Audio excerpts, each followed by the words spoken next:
যোৰহাটত পুনৰ আন এক হৃদয় বিতাৰক ঘটনা। দুই কুলংকৰ পুত্ৰৰ চৰম অৱহেলা পিতৃ মাতৃক।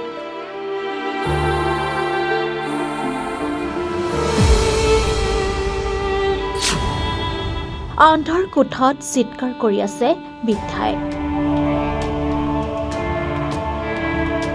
যোৰহাটৰ পটিয়াগাঁৱৰ দিহিঙীয়া চুকৰ মিনতী দেৱী নামৰ এগৰাকী বৃদ্ধাই এটা ভগা জুপুৰিত পৰি আছে এখন বাঁহৰ বিচনাত।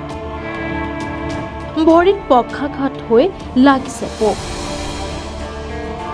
কিছুমাহ পূৰ্বে যোৰহাটৰ চাৰিগাঁও ধোৱাপুখুৰী গাঁৱত পুত্ৰ কন্যাৰ অৱহেলাত এগৰাকী বৃদ্ধাৰ ঘৰৰ ভিতৰত নৰকংকাল উদ্ধাৰ হৈছিল। সেই স্থানৰ পৰা প্ৰায় 2 কিলোমিটাৰ দূৰত্বত সংঘটিত হৈছে একে আন এক ঘটনা। দুই পুত্ৰৰ চূড়ান্ত অৱহেলাত এটা ভগা জুপুৰি এখন বাঁহৰ চাকত তিল তিলকৈ মৃত্যুৰ যন্ত্ৰণাৰ ছটফটাই আছে এইগৰাকী বৃদ্ধা। মিনতী দেৱী নামৰ এগৰাকী বৃদ্ধা বহুদিন ধৰি ভালকৈ খাবলৈ নাপাই ৰোগত আক্ৰান্ত হৈ পৰি আছে। ওচৰতে আছে দুই কুলাংকাৰ পুত্ৰৰ দুটা ঘৰ। মাতৃক লগত ৰখাটো দূৰৰ কথা, খাবলৈ নিদিয়ে পিতৃ মাতৃক। আন্ধাৰৰ কোঠাত চিৎকাৰ কৰি আছে বৃদ্ধাই। কিনকিনীয়া বৰষুণ। বৃদ্ধাৰ চিৎকাৰ শুনি ওচৰৰ ৰাইজ আহি ঘৰৰ ওপৰত এখন ত্ৰিপাল দিয়াৰ লগতে খাবলৈ দিছে বৃদ্ধাগৰাকীক।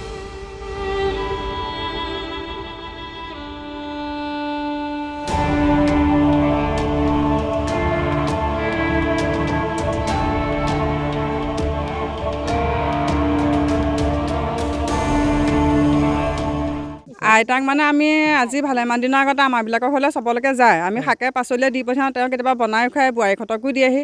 তাৰপিছত আজি কেইদিনমানৰ পৰা দেখা নাই। তাহাঁতক বোৱাৰীহঁতক সোধোঁ ৰাস্তাই পদূলিয়ে পালে যে তহঁতৰ মা কি হ'ল, দেখা নাই। মা বিচনাত পৰিলে তেনেকৈ কয়। তাৰপৰা আজি বোলে কোৱা শুনিলোঁ, অথনি গাঁওবুঢ়া আহিলে। গাঁওবুঢ়াই ক'লে বোলে নাই বুঢ়ী বোলে অৱস্থা একেবাৰে বেয়া। আকৌ গাঁৱৰ ইজোৱা সিজোৱা মানুহে কৈছে বোলে ৰাতিলৈ থাকে নাই ঠিক নাই, বোলে পিতেক বোৱাৰীক কোনো নাই। কালি বোলে এটা গ'ল কেনিবা, আকৌ আজিও ডাঙৰটো পৰিয়াল গ'ল। এটাই যেনিবা নাচায়, এটাতো অন্ততঃ চাব লাগে ন। আইতাগৰাকী এই ঘৰত কিমান দিনৰ পৰা আছে, কিমান দিনৰ পৰা দেখিছে আপোনালোকে? সেইটো আজি 6-7 মাহ হ'ল নেকি এনেকৈ থকা। আগতে সৰুটো পিতেকৰ লগতে আছিলে। তাৰপিছত সৰুটো পিতেকৰ বাৰু ঘৰৰ অৱস্থা সেয়া, ডাঙৰটোও অৱস্থা ভাল নহয়। যেনেকৈ নহওক তাহাঁতিতো চাব লাগে। খোৱাটো বাৰু যেই নিদিয়ক, তাহাঁতি যেনেকৈ খাইছে তেনেকৈয়ে দিব লাগে। অকণমান চোৱা হ'লে বুঢ়ীজনী অন্ততঃ এতিয়া পোক দিলে বোলে গাত, কোৱা শুনিছোঁ একে কাটিতে শুই শুই। তেনেকুৱা এটা অৱস্থা যাতে বেলেগৰ নহওক আৰু মই সেইটোৱে বিচাৰোঁ। যোৰহাট জিলা প্ৰশাসনলৈ কিবা আপোনাৰ আহ্বান থাকিব নেকি, যিটো স্থায়ী হিচাপে আপুনি? প্ৰশাসনে মানে এইটো এটা উপযুক্ত তেনেকুৱা শাস্তি এটা দিয়ক মানে কি আৰু যাতে বেলেগে মানে কোনো ল'ৰাই যাতে মাক দেউতাকক কেনেকুৱা নকৰে, মোৰ সেইটোৱে তেওঁলোকলৈ অনুৰোধ। পটিয়া গাঁৱৰ শালিকি চুক মানে দিহিঙীয়াগুৰিত এগৰাকী মহিলা আজি পৰিত্যক্ত অৱস্থাত পৰি থকাৰ দৰে। তেওঁ অসুখীয়া গাড়ী, তেওঁ অকলশৰে থাকিবলগীয়া হৈছে, কি ক'ব? যিহেতু অলপ দেৰি আগত মই আহিছিলোঁ আৰু আমাৰ হস্পিটেলৰো মই আমাৰ একাউণ্টেণ্টজনকো মাতি আনিছিলোঁ। তাৰপিছত ইয়াত উপস্থিত ৰাইজো আছিলে। ময়ো তেওঁলোকৰ ডাঙৰটো পৰিয়ালৰ বোৱাৰীজনীৰ লগত যোগাযোগ কৰিছিলোঁ। গতিকে যোগাযোগ কৰিলে তেখেতে ক'লে ইটো পৰিয়াল আছে। এতিয়া অলপতে তেওঁলোকৰ সিটো পৰিয়ালৰ লগতো যোগাযোগ কৰিছোঁ, তেওঁলোকে কৈছে ডাঙৰটো পৰিয়াল আছে। গতিকে আমি এই আইগৰাকী আচলতে খুব জনা শুনাও নহয়, অলপ নিৰনিপানী মানুহ, বিশেষ কথা বতৰাও নাজানে। গতিকে তেখেতৰ এনেদৰে পৰিত্যক্ত অৱস্থাত পৰি থকাৰ বাবে আমি অতিকে দুখিত। এতিয়া দুজন পুতেক, দুগৰাকী বোৱাৰী আছে, নাতি নাতিনী সৈতে পৰিয়াল আছে। তেওঁলোকে এই আইগৰাকীক এনেদৰে এৰি থৈ দুয়োজন ধৰি লওক দুখন শহুৰেকৰ ঘৰলৈ গুচি যোৱাত আমি অতিকে মৰ্মাহত হৈছোঁ। আৰু ইয়াতে আচলতে আইগৰাকী ইতিমধ্যে শাৰীৰিকভাৱে বেছি অসুস্থ হৈ গৈ আছে। সেইকাৰণে গাঁৱৰ সকলো মানুহ এই যেতিয়া পৰিয়াল দুটা ইয়াত উপস্থিত নাই, গতিকে খুব ৰাইজ বা ল'ৰা ছোৱালীৰ পৰা আমাৰ এই গাঁওখনৰ ৰাইজ সদায় উদ্বিগ্ন হৈ আছে। এতিয়া হয়তো পৰৱৰ্তী পৰ্যায়ত হয়তো জটিল সমস্যা হ'ব পাৰে। সেই বিষয়ে আমি এই নিউজৰ জৰিয়তে আমি অসমবাসীক জনাব বিচাৰিছোঁ যে নিজৰ মাতৃ জ্ঞান কৰি বা আইক, জন্মদাত্ৰী আইক মানে মাতৃসমক জ্ঞান কৰি আমি যাতে অনাগত দিনত আৰু যাতে এনেকুৱা নহয় তাৰেই কামনা কৰিছোঁ। আৰু মই এই অঞ্চলৰ দুটা ঘৰ আছে, যিটো এটা ডাঙৰ পিতেকৰ, এটা সৰু পিতেকৰ, নহয় জানো? দুফালে দুটা ঘৰ আছে, তাৰ মাজত এটা জৰাজীৰ্ণ ঘৰত ওপৰত টিং নাই। তেনেকুৱা এটা ঘৰত এই মাতৃক তাত শুৱাই থৈ গৈছে। এই ক্ষেত্ৰত আপুনি কি ক'ব?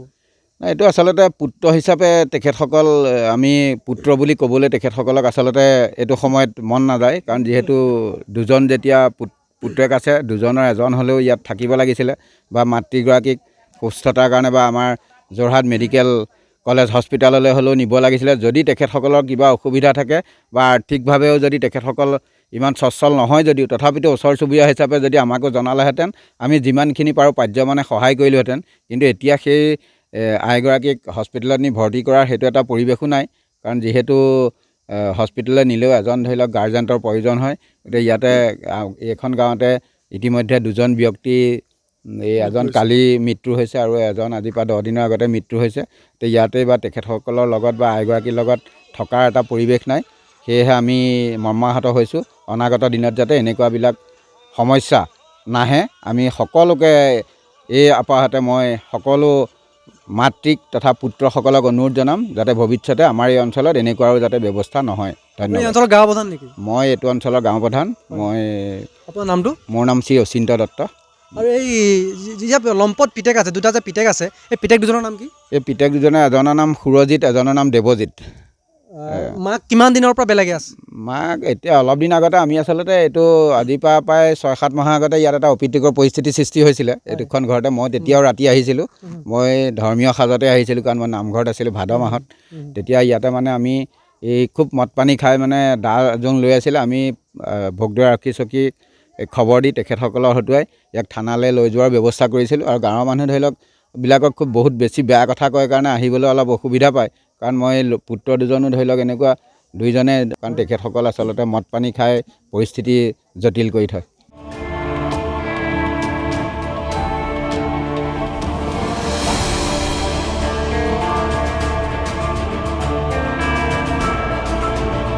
News desk report, Democratic Assam.